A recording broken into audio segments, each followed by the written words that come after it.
warahmatullahi wabarakatuh. Mari kita baca Al-Fatihah buat Imam An-Nawawi yang kitabnya kita baca, juga buat diri kita semua, buat keluarga kita. Mudah-mudahan kita semua diberkahi oleh Allah. Al-Fatihah. A'udzubillahi minasyaitonirrajim. Bismillahirrahmanirrahim. Alhamdulillahi rabbil alamin. Arrahmanir rahim. Maliki yaumiddin. Iyyaka na'budu wa iyyaka nasta'in. Ihdinas siratal mustaqim. Siratal ladzina an'amta 'alaihim ghairil maghdubi 'alaihim waladdallin. Amin. Ya, saya minta keikhlasannya untuk membaca surah Al-Fatihah untuk keluarga dari umi mertua saya, ya, Kiai Haji Muhammad Rois yang sekarang sedang dirawat di Rumah Sakit Cipto Mangunkusumo. Mudah-mudahan Allah berikan kepadanya sehat walafiat dan panjang umur, ya. Al-Fatihah. A'udzubillahi minasyaitonirrajim. Bismillahirrahmanirrahim. Alhamdulillahi rabbil alamin. Arrahmanir rahim. Maliki yaumiddin. Iyyaka na'budu wa iyyaka nasta'in. Ihdinas siratal mustaqim. Siratal ladzina an'amta 'alaihim ghairil maghdubi 'alaihim waladdallin. Amin. Bismillahirrahmanirrahim. Alhamdulillahil hadi liman yasha'u bi fadlihi al-mudillu liman yasha'u bi 'adlihi. Salatu wassalamu ala man la nabiyya min ba'di sayyidina Muhammad wa ala alihi wa sahbihi, amma ba'd. Fa yaqulu Allah ta'ala fi kitabihil aziz. A'udzu billahi minasyaitonir rajim. Bismillahirrahmanirrahim. Subhanaka la ilma lana illa ma 'allamtana innaka antal alimul hakim. Shadaqallahul azim. Bapak Ibu yang dimuliakan oleh Allah, kita masih di hadis yang ke-27 dari kitab Arba'in An-Nawawi. Saya tidak membaca hadisnya dari awal karena pekan yang kemarin saya sudah membacakannya, ya.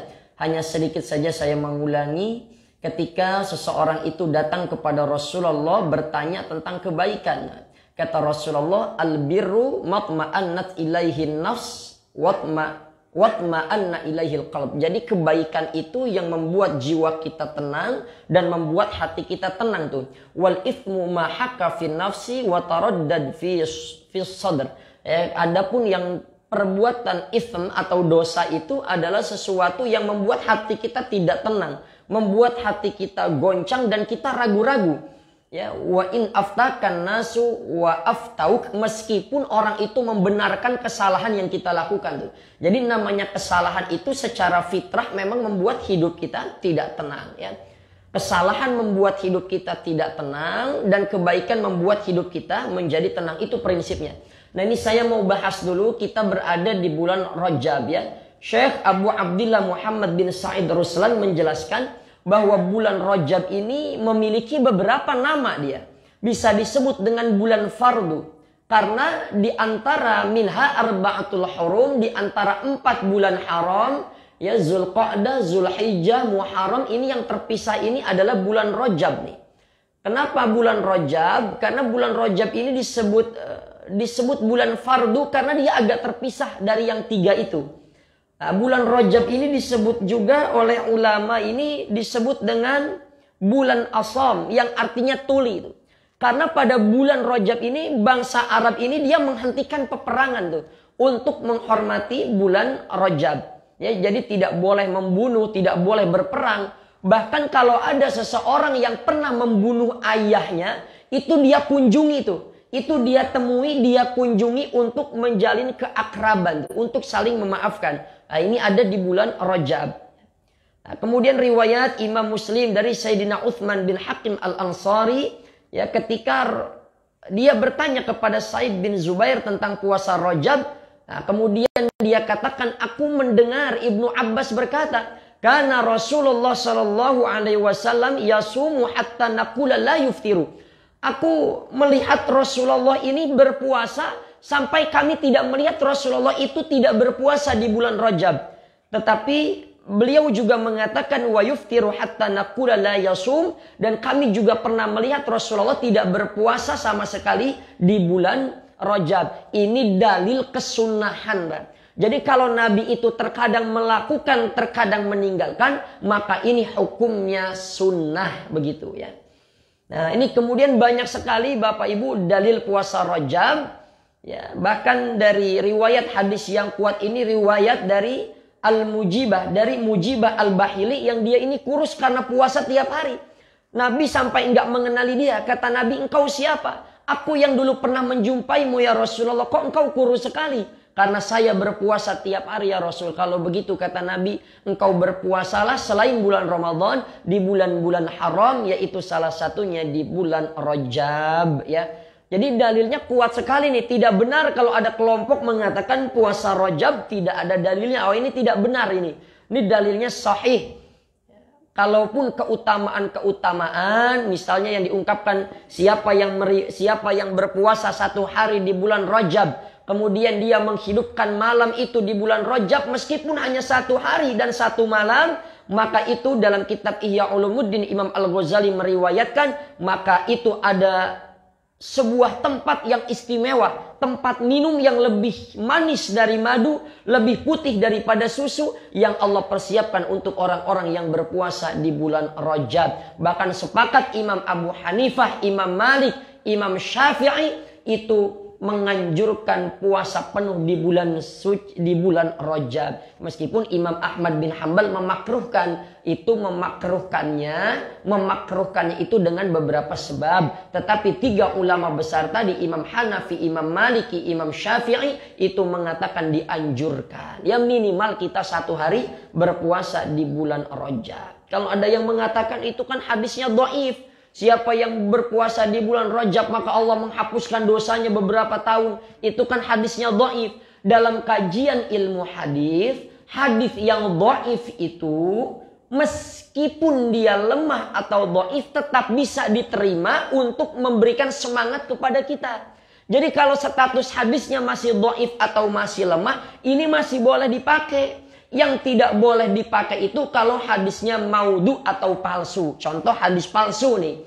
Ya siapa yang makan terong, maka Allah akan memberkahi rezekinya. Ini palsu ini supaya tukang terong pada laku tuh.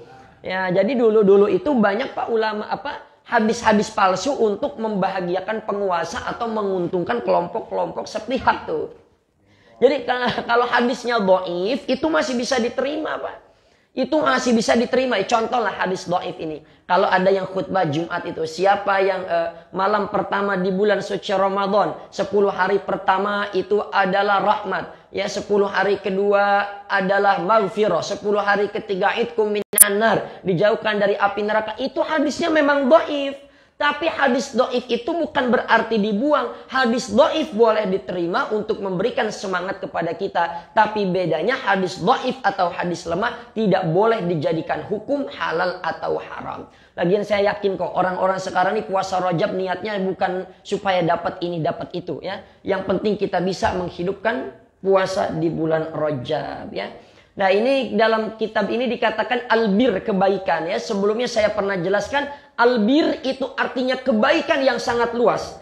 Albir adalah kebaikan yang sangat luas dan tidak terbatas. Ada kata ihsan. Kalau ihsan itu kebaikan di atas kebaikan, itu namanya ihsan. Ya, kalau orang mukul kita, kita balas mukul, itu namanya adil. Tapi kalau ihsan, orang itu mukul kita, kita maafkan, itulah yang disebut dengan ihsan. Makanya bakti kepada kedua orang tua, wabil walidaini ihsana, perlakukan orang tua dengan ihsan, dengan sebaik-baiknya. Itulah yang disebut dengan ihsan. Kata thayyib dalam Al-Quran, ada kata thayyibah. Misalnya makanlah makanan yang thayyib, ya, halalan thayyibah. Kenapa disebut thayyib? Kalau thayyib itu kebaikan yang lebih cenderung pada kenikmatan-kenikmatan jiwa tuh. Makan, minum itu namanya thayyib. Ya, kebaikan yang untuk fungsinya memuaskan jiwa itu namanya thayyib tuh, nikmat. Makanya ketika ada orang soleh Allah perintahkan masuk surga, salamun alaikum tibtum. Ya, thayyib. Masuklah ke dalam surga karena surga memuaskan jiwa, nikmat makan, nikmat minum apa saja. Nikmat itu namanya thayyib. Kalau khair ini adalah kebaikan yang disukai atau disetujui kebaikannya oleh siapapun. Itu namanya khair. Kalau khair ada yang mutlak. Khair mutlak itu kebaikan yang jangankan kita orang beriman. Orang kafir pun memandangnya itu baik. Contoh, buang sampah pada tempatnya. Oh, itu khair itu. Jangankan orang beriman. Orang non-muslim pun juga mengakui bahwa buang sampah pada tempatnya itu adalah perilaku-perilaku terpuji. Nah, kemudian Imam Rajab Al-Asfahani juga mengatakan kata khair ini meskipun ada juga khair yang tidak mutlak, yang ditentang. Ya, khair bagi kita ini baik nih, ngaji ini kebaikan ya khair. Tapi bagi sekelompok orang belum tentu ini merupakan sebuah kebaikan tuh. Ya barangkali ada pemerintah misalnya yang ingin menghapuskan atau sebuah kendaraan registrasinya dihapus kalau 2 tahun berturut-turut tidak bayar pajak tuh. Nah, ini bagi pemerintah mungkin ini khair buat menertibkan. Tapi bagi sekelompok sebagian orang juga ini dianggap kebijakan yang menyesarakan begitu. Jadi ada khair yang disepakati, ada yang tidak disepakati. Makanya ada kata ikhtiar tuh. Ente sakit ya ikhtiarlah, berobat ikhtiar. Apa itu ikhtiar? Ikhtiar itu dari kata khair, mencari kebaikan lain dari kebaikan yang kita terima tuh. Sakit itu baik buat kita. Tapi bagaimana supaya kita mendapatkan kebaikan yang lebih? Ya kita berobat. Maka ketika sahabat Nabi ditanya, wahai Tuhan, bukankah ketika engkau sakit, engkau berarti mendapatkan takdir dari Allah? Kalau memang sakit itu takdir dari Allah, kenapa engkau berobat? Bukankah sakit itu takdir dari Allah? Lalu sahabat Nabi mengatakan, sakit itu memang takdir dari Allah. Tetapi ketika aku berobat, aku sedang mencari takdir yang lain. Aku sedang berikhtiar untuk mencari takdir yang lebih baik lagi. Begitu. Nah, dalam kitab ini dijelaskan bahwa kebaikan ini kepada siapa saja, Pak. Terlebih kepada kedua orang tua yang ayatnya menggunakan kata ihsan. Kebaikan juga ada yang tampak, ada yang tidak tampak tuh. Sholat itu tampak oleh manusia lain tuh. Haji, umroh, ini tampak sekali Pak. Ya 1 bulan sebelum berangkat aja orang udah tahu kita mau haji, mau umroh. Belum diaraknya, belum diantar sampai ke bandara. Nanti pulang dipasangin petasan lagi itu. Itu ibadah yang tampak. Tapi ada ibadah yang tidak tampak, salah satunya adalah berpuasa. Makanya kata Allah, as-sawmu li atau as-siyamu li wa ana ajzibi. Puasa itu untuk aku dan aku yang akan membalasnya. Ini ulama menjelaskan kenapa berpuasa itu untuk Allah dan Allah yang akan membalasnya. Kata ulama, saking malaikat tidak mampu mencatat kebaikan-kebaikan yang dilakukan oleh orang yang berpuasa. Jadi orang yang berpuasa itu pahalanya sangat besar. Makanya malaikat tidak mampu mencatat banyaknya amalan-amalan yang dilakukan oleh orang-orang yang sedang berpuasa. Jadi puasa itu adalah salah satu ibadah yang tidak tampak. Ya. Kita kalau diam-diam saja orang lain belum tentu tahu. Pak. Ada orang yang bersedekah nih. Ada orang yang bersedekah. Kalau kita lihat orang yang diumumkan bersedekah, fulan bin fulan sedekah 10 juta. Itu bisa jadi dia sedekahnya sebetulnya 30 juta. Cuma yang diumumkan cuma 10 juta tuh. Itu sahabat-sahabat Nabi. Itu kalau beliau bersedekah, Pak. Itu sedekahnya misalnya 500 juta. Itu beliau diam, mereka diam. Yang diumumkan paling hanya sekitar 200 juta, 100 juta. Supaya untuk memotivasi orang aja tuh. Sedekah yang lebih tersembunyi itu justru lebih besar. Ya, jadi nggak apa-apa ada yang sedekah, umumkan dia berapa sedekahnya. Supaya ya memotivasi orang lain untuk berbuat kebaikan. Ya. Jangan dibilang riya, jangan ya. Oh ini orang riya sedekah gitu aja diumumin. Enggak, justru itu supaya kita ini bersemangat bersedekah. Riya itu urusannya antara hati dia dengan Allah. Nggak boleh kita menilai hati orang lain ya. Makanya nggak ada kata percuma tuh dalam beribadah. Kita jangan dengerin deh orang-orang yang ngomong, percuma ente rajin ke masjid kalau masih begini masih begitu. Setiap kebaikan yang kita lakukan nggak ada kata percuma di mata Allah, di hadapan Allah ya. Man jaa'a bil hasanati falahu asyru amthaliha. Siapa yang berbuat kebaikan, Allah balas dengan 10 kebaikan tuh. Makanya Allah itu memperlakukan kita bukan adil. Allah memperlakukan kita dengan ihsan. Jadi jangan bilang percuma ente ngaji kalau anak ente belum berhijab. Percuma ente ke masjid kalau istri ente belum berhijab. Setiap kebaikan tidak ada kata yang percuma. Justru itu dinilai sebagai sebuah kebaikan. Man jaa'a bil hasanati falahu asyru amthaliha. 1 kebaikan Allah balas dengan 10 kebaikan. Jadi jangan bilang percuma sama ibadah seseorang yang sepele. Bisa jadi dari ibadah-ibadah yang kecil itu akan melahirkan, akan menumbuhkan ibadah-ibadah yang lainnya. Kita yang saat ini beriman, Kita yang saat ini taat kepada Allah, bisa jadi di tengah jalan kita menjadi orang yang durhaka kepada Allah dan kita mati dalam keadaan su'ul khotimah. Dan orang yang hari ini bermaksiat, dia bergelimang dengan dosa dan murka, dia penuh dengan kemaksiatan. Bisa jadi di akhir hayatnya Allah antarkan dia pada pintu pertaubatan, dia minta ampun kepada Allah dan dia wafat dalam keadaan husnul khatimah. Ya, jadi jangan meremehkan kebaikan sekecil apapun, karena pasti Allah akan menilai kebaikan-kebaikan itu. Ya.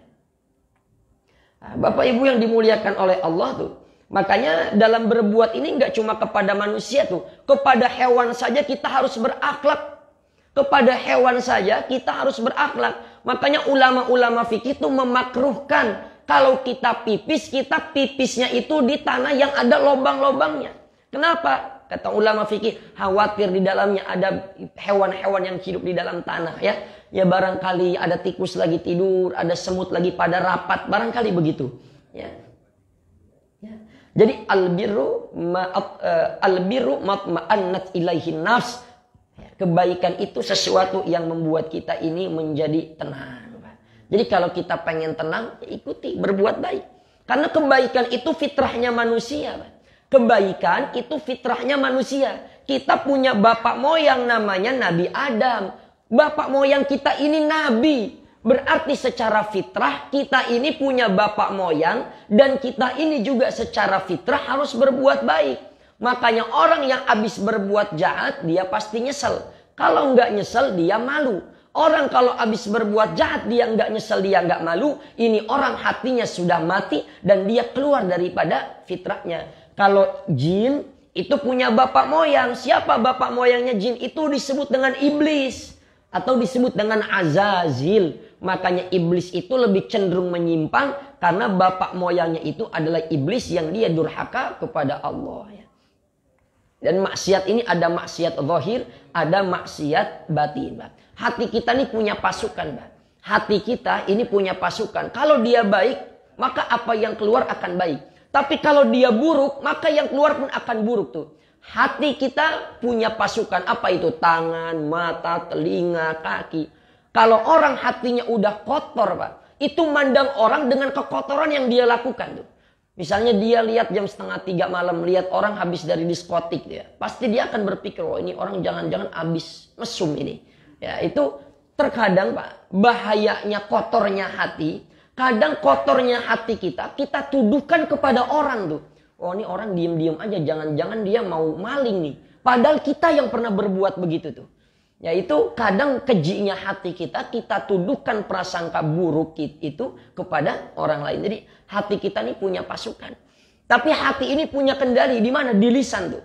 Makanya kata ulama begini Pak. Itu tiap hari, itu lisan kita. Itu dicela sama seluruh anggota tubuh kita.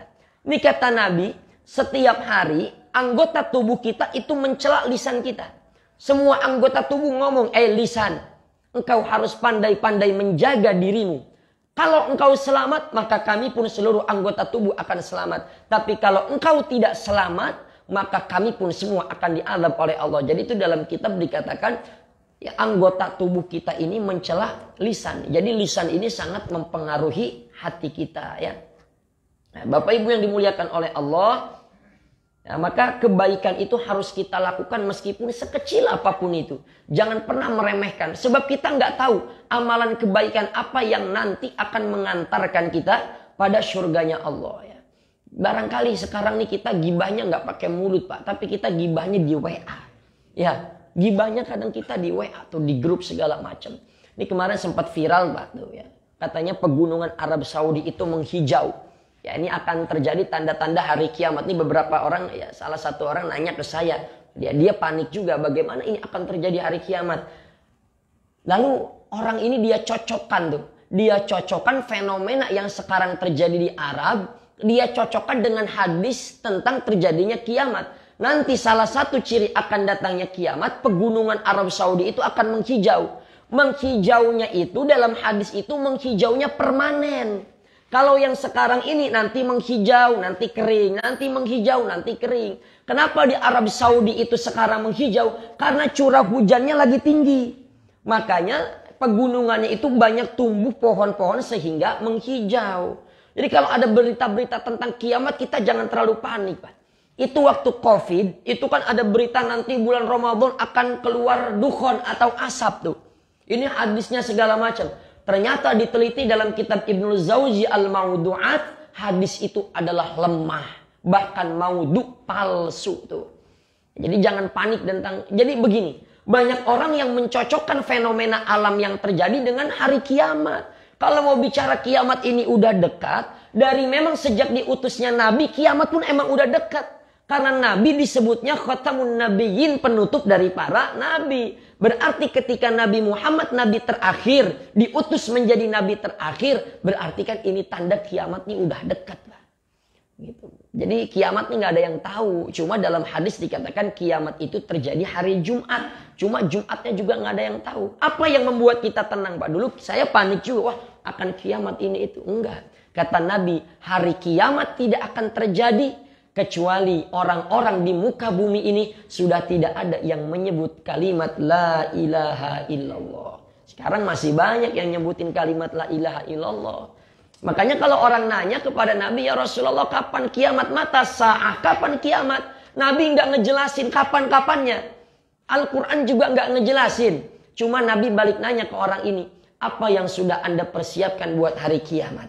Orang ini jawab, saya mencintai Rasulullah dan mencintai Allah. Jadi kiamat itu nggak akan datang, melainkan di muka bumi ini sudah tidak ada yang mengucapkan kalimat la ilaha illallah. Jadi jangan terlalu panik kita dengan informasi yang tidak benar begitu ya. Nah, kemudian orang-orang beriman itu nggak akan ngalamin hari kiamat. Orang beriman itu nggak akan mengalami hari kiamat. Itu jaminannya. Kalau di muka bumi ini akan terjadi kiamat, kecuali orang sudah tidak mengucapkan la ilaha illallah baru terjadi kiamat, berarti kan di dunia ini udah nggak ada orang beriman. Udah kafir semua. Orang yang beriman tidak akan mengalami hari kiamat. Itu hanya dikhususkan untuk orang-orang kafir. Kita nggak akan mengalami kiamat. Tetapi yang harus kita khawatirkan bukan kiamat kubro, bukan kiamat besar. Yang kita khawatirkan adalah kiamat kecil yang terjadi pada diri kita. Apa kiamat kecil kita? Mati. Itu mati itu kiamat kecil kita. Kiamat mah jauh, tapi yang pasti itu adalah kematian. Ya, wallahu a'lam. Ada tanya jawab silakan. 7 menit lagi nih. Ini karena duhurnya makin mundur ya. Ya Bapak silakan. Waalaikumsalam warahmatullahi wabarakatuh. Saya baru lihat Bapak nih ya. Alhamdulillah.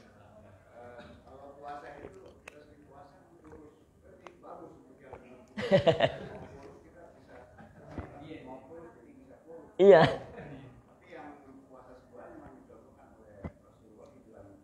Rojab betul, iya. Ya, udah Bapak pertanyaannya.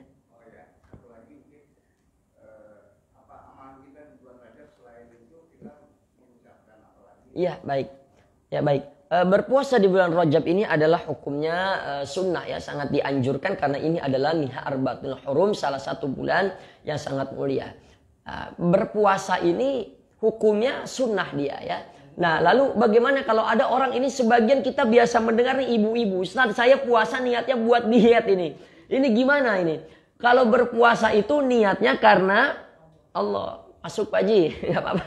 Ya berpuasa itu niatnya karena Allah, jangan pengen diet tuh. Ya meskipun buat tingkatan orang awam, Ustaz saya puasa Rajab tapi niatnya pengen diet. Buat tingkatan orang awam biarin. Biar dia dietnya dapat, puasanya dapat. Biarin aja. Buat tingkatan orang awam itu biarin. Dimaklumin Pak. Makanya Allah ini suka menjanjikan siapa yang berpuasa akan mendapatkan ini. Siapa yang puasa di bulan Rajab diampuni dosanya 2 tahun ke depan. Sebetulnya itu Allah lagi menyatakan atau lagi mengungkapkan bahasa kita itu Pak. Karena apa? Allah tahu kita nih kayak anak kecil. Anak kecil kan, nah, kalau kamu puasa sebulan nanti dibeliin sepeda deh. Ya, jadi kita tuh Allah tahu kita nih masih bocah di hadapan Allah itu. Nggak apa-apa kalau dia puasa niatnya diet segala macam itu ya. Tapi yang terpenting puasa itu sifatnya ta'abbudi.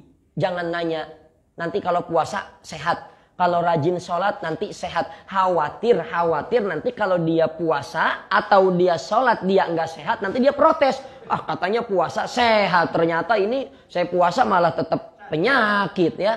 Sama Pak, kita kalau datang ke orang soleh, kalau datang ke guru, itu jangan minta kiai, minta wiridan biar saya kaya. Nanti kalau kita dikasih wiridan kita nggak kaya-kaya, kita akan mikir, duh kayaknya guru gua nggak sakti nih, nggak ampuh ini. Jangan begitu. Datang kiai, doain, udah gitu aja.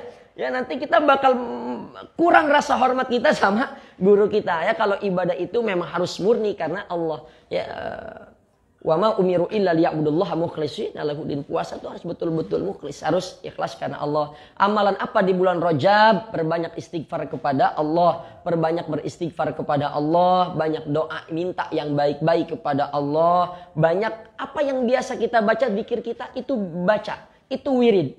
Karena apa? Karena bulan Rajab ini bulan latihan. Kenapa disebut puasa? Karena bulan latihan buat menghadapi Ramadan. Supaya nanti kita ketika menghadapi Ramadan, kita udah nggak kaget lagi ya. Itu kan petinju kan ya latihan paling sedikit 3 bulan itu sebelum menghadapi di bulan suci Ramadan. Jadi ini bulan Rajab ini bulan latihan Mbak ya. Berpuasa, bersedekah, kebaikan apapun yang biasa kita lakukan itu tingkatkan. Secara detail tidak diungkapkan kebaikan apa di bulan Rajab yang harus kita lakukan. Tapi di bulan haram itu perbanyak minimal kita beristighfar kepada Allah. Kita menghidupkan malam-malam di bulan Rajab. Allahu a'lam. Ada lagi? Iya Bapak silakan. Waalaikumsalam warahmatullahi wabarakatuh. Amin.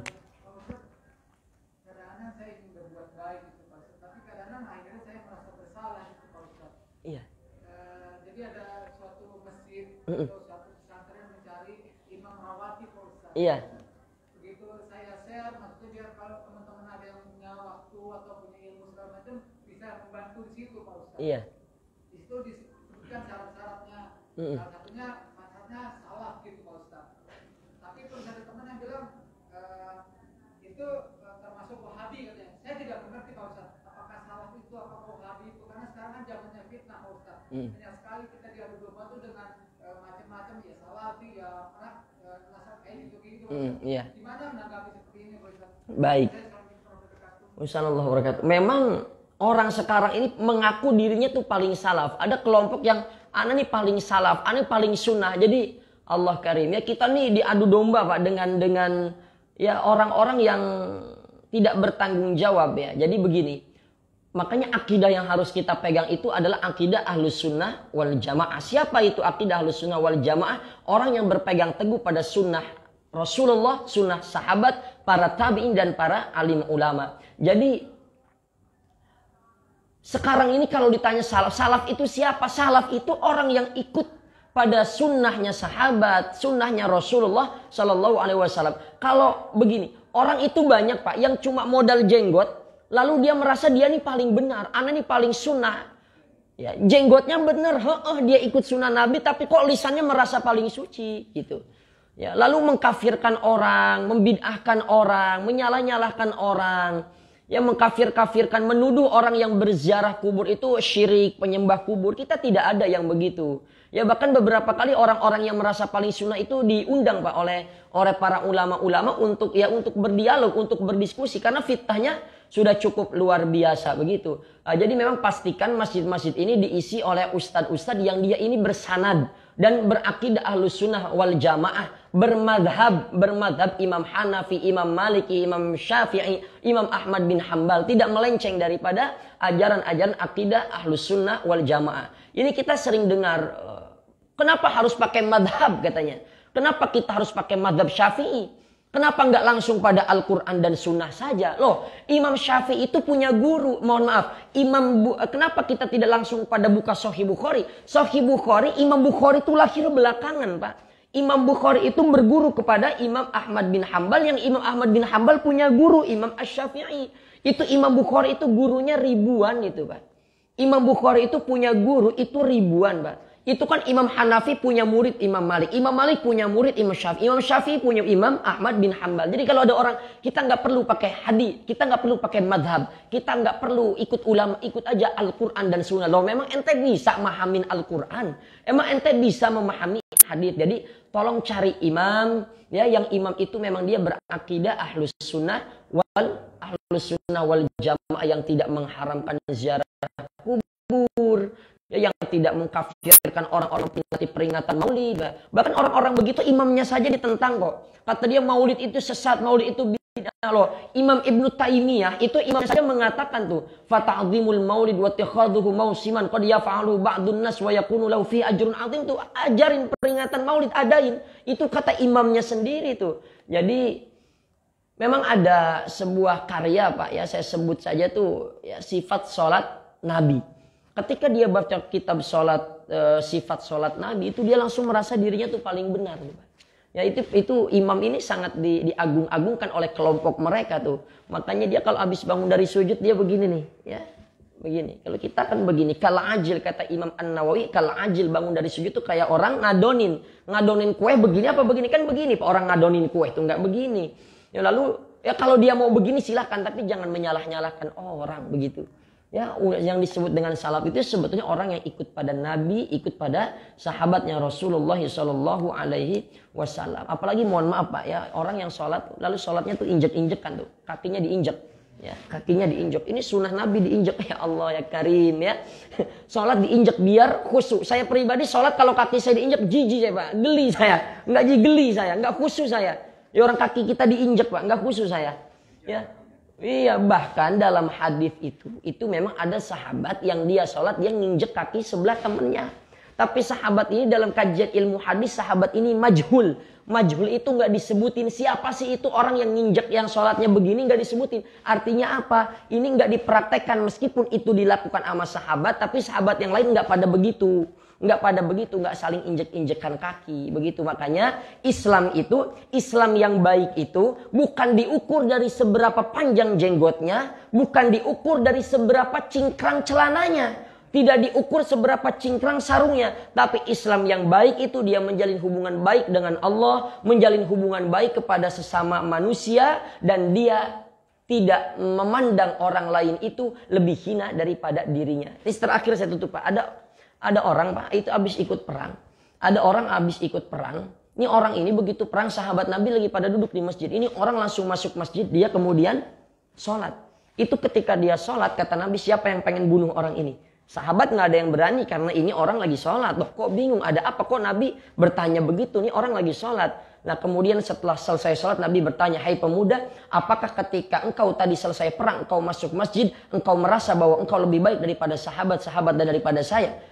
Dia mengatakan iya, saya merasa, dia tuh merasa lebih baik Pak. Sahabat Nabi dijamin masuk surga, habis perang kagak sholat. Gue habis perang sholat. Apa kata Nabi? Aku melihat dari kedua matanya ada tanduk-tanduk setan. Nanti dari kelompok ini akan keluar kelompok orang yang dia ini disebut dengan khawarij. Orang-orang yang suka mengkafirkan, membid'ahkan orang. Dan dia merasa lebih baik daripada orang lain. Itu yang berbahaya itu. Jadi saya mohon maaf Pak, saya ke beberapa murid-murid saya itu saya bilang, tolong jangan kalau ada ustadz mengatakan Allah di atas, Allah di tempat, Allah di arsy yang begitu tuh tinggalkan saja, karena Allah sebetulnya tidak butuh tempat. Jadi ciri-ciri kelompok-kelompok begitu dia mengatakan Allah tuh ada di arsy. Ini dalilnya, tsummastawa 'alal arsy, Allah ada di atas arsy. Itu harus ditafwid. Ayat itu harus ditakwil atau ditafwid. Takwil itu memalingkan pada makna yang sebelumnya. Kalau kita tanya, kalau engkau mengatakan Allah di atas, duluan atas apa duluan Allah? Dia akan mengatakan duluan Allah. Berarti kalau Allah ada duluan, Allah di mana sebelum atas itu diciptakan?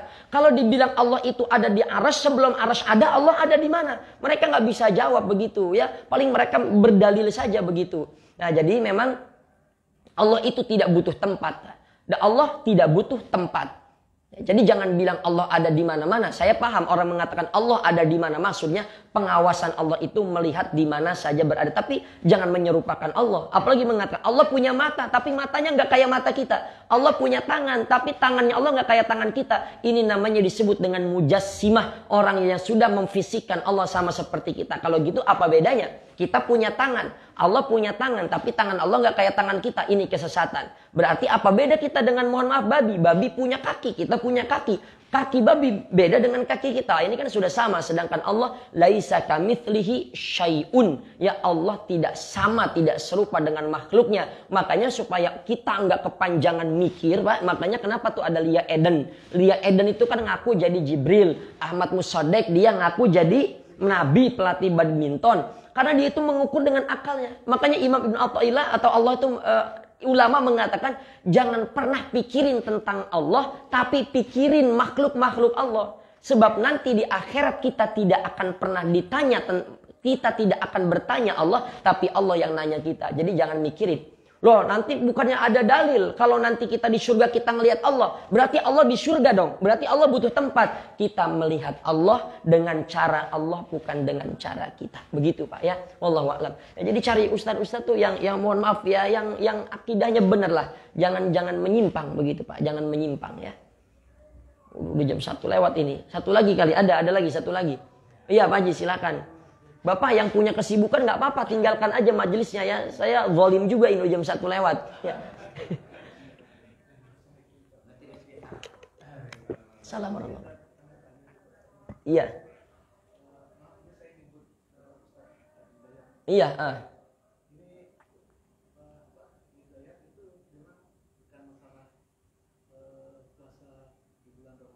Rajab. Iya.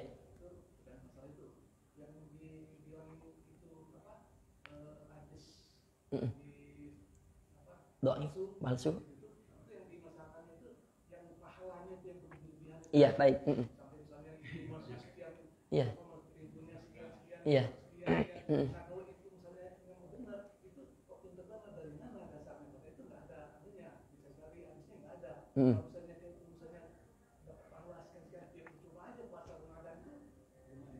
Iya.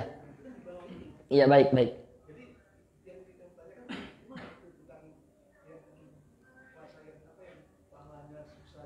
Iya, baik. Iya. Iya. Baik. Iya. Iya. Yang pertama begini. Yang pertama, kalau dalil puasa tentang Rajab ini memang ada hadisnya sangat sahih sekali. Ya ketika seseorang tadi Mujibah al-Bahili datang kepada Nabi, lalu Nabi perintahkan dia selain puasa Ramadan, puasa di bulan Rajab. Ya, ada memang sebagian yang dhaif, seperti diriwayatkan oleh Imam Al-Ghazali, siapa yang menghidupkan satu malam di bulan Rajab, dia berpuasa, malamnya dia hidupkan meski semalam, maka nanti itu akan ada Allah berikan tempat minum yang putihnya melebihi susu, manisnya melebihi madu. Ini masih dhaif. Kalau masih dhaif masih bisa diterima. Tapi kalau sudah maudhu itu adalah hadis yang palsu. Ini jadi catatan juga bagi para ulama, bagi para ustadz ya, khususnya di kampung-kampung itu ngajarin. Ini kalau hadis itu palsu, itu jangan dipakai. Kalau hadis ini tahu dari mana hadis ini palsu, ya memang harus diteliti dulu, Pak. Kan nggak semua ustadz juga kuliah ilmu hadis, Pak. Ya, jadi kalau memang dia menyampaikan riwayat yang itu palsu, ini kan bahaya sekali ya. Siapa yang menyampaikan hadis yang itu bukan perkataan Nabi, tapi dia menyandarkan kepada Nabi ya. Man kadzdzaba alayya muta'ammidan ya, falyatabawa faqadahu minan nar. Kalau tidak keliru hadisnya begitu. Siapa orang yang berdusta menyebut nama Nabi, ini dari Nabi padahal itu bukan dari Nabi, siap-siap saja untuk di neraka. Jadi kalau untuk puasa Rajab dalilnya ada yang sahih, ada yang dhaif. Tapi yang sahih ini sudah cukup untuk mewakili kita berpuasa Rajab. Yang maudhu itu jadi koreksi juga buat para ustadz di kampung-kampung tuh yang ngajar-ngajar ya. Kalau memang dia tahu ini hadis ini palsu, meskipun buat nyemangatin jamaah ya jangan, Pak. Jangan ya. Makanya saya nggak bawa riwayat-riwayat yang palsu. Ini kalau kita mau buka dalil puasa Rajab, Pak, yang akan ini, akan itu, siapa yang puasa Rajab akan ini, akan itu dalam kitab Durratun Nasihin banyak sekali. Cuma dalam kitab Durratun Nasihin itu banyak yang palsu. Pantes dulu waktu kita aliyah, Pak, guru saya, jauhin dulu kitab Durratun Nasihin. Nanti kamu akan paham. Ya nggak saya buka-buka lagi, Pak. Nggak saya, ternyata di situ banyak hadis yang maudhu', banyak hadis-hadis yang palsu. Jadi itu jadi koreksi juga, Pak, buat kita para penceramah. Ya makanya beginilah, kalau kita berpuasa udahlah, jangan ngarepin nanti kita akan ini, akan itu, nanti kita akan dibuatin surga. Iya, kalau puasanya sempurna, Pak. Kalau nggak sempurna, makanya jadi orang tuh kalau kata ulama tasawuf, jadi orang tuh jangan melunjak sama Allah. Udah puasa, nagih pahala, ya Allah, saya udah puasa, mana pahalanya? Kalau Allah mau bilang, kamu itu bisa puasa karena nikmat dari saya. Lalu engkau pengen nagih pahala, itu kan sebetulnya nggak etika, Pak. Nggak etis tuh kita habis ibadah, kita minta pahala. Itu kalau dalam ulama tasawuf, oleh ulama tasawuf itu dianggap nggak baik. Cacat adab kita. Ibadah mah ibadah aja, udah. Nanti urusan pahala mah Allah yang ngasih. Emang kalau kita minta pahala, emang ibadah kita udah yakin diterima? Emang ibadah kita sudah yakin benar? Nah, kan kita nggak tahu. Saya pribadi apa sholat saya udah benar? Bisa jadi tadi saya lupa rakaat pertama tadi saya baca apa. Kadang kita sholat gitu, rakaat pertama khusyuk, rakaat kedua ingat jemuran, rakaat berikutnya lupa ini rakaat berapa. Ya, jadi etika kita kalau ibadah apa kita yang udah sering ngaji kumpul begini, udah dah. Kalau ibadah mah jangan ngarepin pahala ini itu. Ya Allah nanti akan ini, udah ibadah mah ibadah aja. Nanti Allah yang akan menilai. Tapi kalau buat tingkatan orang awam, saya wirid nih biar dapat surga, biarin aja. Emang itu cara dia beribadah kepada Allah. Wallahu a'lam. Udah lebih 11 menit ya Pak ya. Kurang lebihnya mohon maaf. Sallallahu ala sayyidina Muhammad wa ala alihi wasallam. Assalamualaikum.